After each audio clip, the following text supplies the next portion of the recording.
Olla, if you hear me, dad humor comes for us all in the end. Hot Take Express.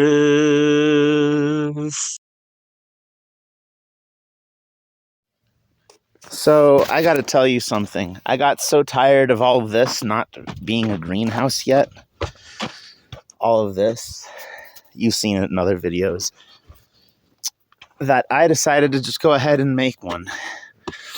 So let me explain. This structure minus this bar right here was a I don't even know what to call it. Basically, I had a hammock. I wanted to use a hammock, and I had no structure strong enough to hold it. So I built one with like 5 pallets. Then I mostly built one because my friend Nate was coming over, and I wanted to make sure he could use a hammock, but he had his own system set up. So it was basically for nothing. And then because I figured out how to put a hammock in my house, and then that got upstaged by actual furniture. So I just put the hammock device on its side, and this way, this blocks winds coming out of the north, and or at least most of it. It still lets something through, but the wind will not tear these things apart. Whereas the shade cloth blocks wind from the south and sun from above and south. Because now peppers are, everything growing in here is a pepper. Right now is a pepper, I should add. Peppers are tropical plants, but they have only like the sun so much. So in this little containment, in this little area, they're going to get plenty of shade from the morning sun, plenty of shade from the afternoon sun. And even when it's high in the sky and doing everything, really hot, they'll still get some shade because of the shade cloth. And my phone's about to run out of space, so I'm going to pause this and I'll show you guys Ollahs in a bit. And I've decided I'm going to put Ollahs in here because I'm not going to be available to water them all the time. So I don't have a real Olla, so a cheap clay pot from the department store is gonna suffice. But I already watered this, and then I was like, oh wait, I bought those clay pots. But you can see right here, there's the water is coming into the Olla, because it's just clay. It's a porous material that can wick water in or out, and that's what it's usually going to work the other way. But what I'm going to do is cover this up, and I'll show you that in a bit, and then I'm going to plug the hole in the bottom probably too, and I'll put water in there, and it will stay watered for a couple days. So I went away for a week. I got a job as a camp attendant at a local campground. So I am there 5 days a week, and I needed my peppers to stay alive. Unfortunately, here I can show you this.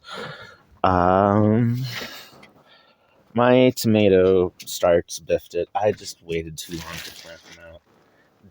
Don't wait too long. I mean, because they all needed to be in planters with Ollahs, apparently.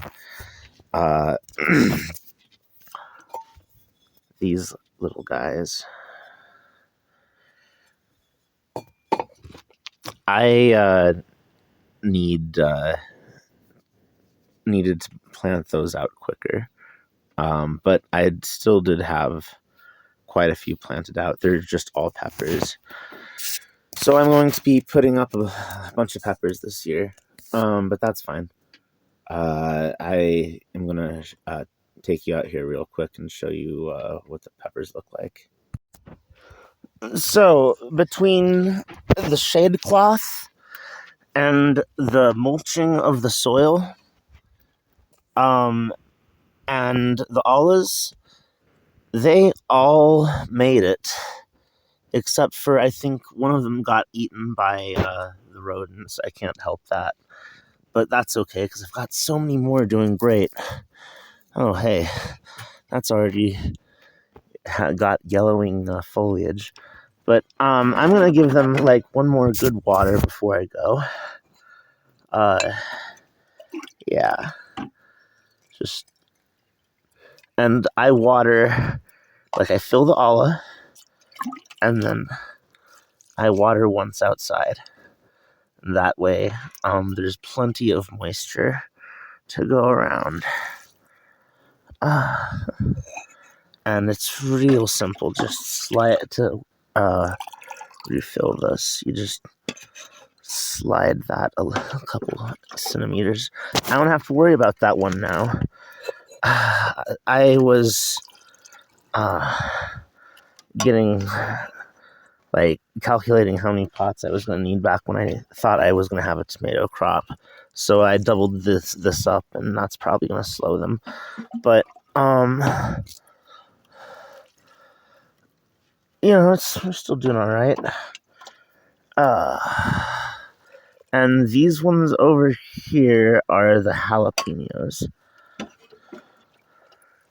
Come on, fill up. Yeah, and the ones in the center are the ones that are doing the best are the pepperoncinis. And then the ones on the right are Cubanelles. Yes, yeah. Alright, well, the phone's telling me I'm about out of space. So, I'll talk to you later. So yeah, in between the mulch and the shade cloth and the Ollas, those guys were able to make it 5 days through a heat wave. Because it has been like 100+ degrees down here in Independence Valley, where Tobar lay. It's been pretty unbearable up in my campground as well. But even then, it's like 10 degrees cooler and it still sucks. I spent the last night here, and that was pretty miserable. The house is constructed like with better cooling in mind than the car, and I think that makes the difference. Kind of like it's more or less the same, but it's still just like been terrible here. I was expecting the peppers to be like the tomatoes, or at least some of them. And the only thing that killed peppers was like rodent gnawing, and most of them are getting too big to be afraid of that. But yeah, I need to buy. Honestly, this might be my little shortcut to greenhousing. I might just build them out of this stuff out of pallet wood. I might like just leave the pallets intact. Certainly seems like a lot quicker and more productive way to put acreage under production than what I'd like laboriously making bricks by hand. I'm still going to do that. Like that is still going to happen, but it's more of a long-term project, and it's going to be my tropical greenhouse. I think it's going to be the only way I'm going to be able to do a tropical greenhouse at all. So that's fine. It's got to happen. But that's how it's going to happen. And yeah. Anyway, I have never used Ollas before, so I wanted to talk to you guys about that. And yeah, Olla, if you hear me, dad humor comes for us all in the end. It will be you too one day. But now you know, and knowing is half the battle. Hot Take Express.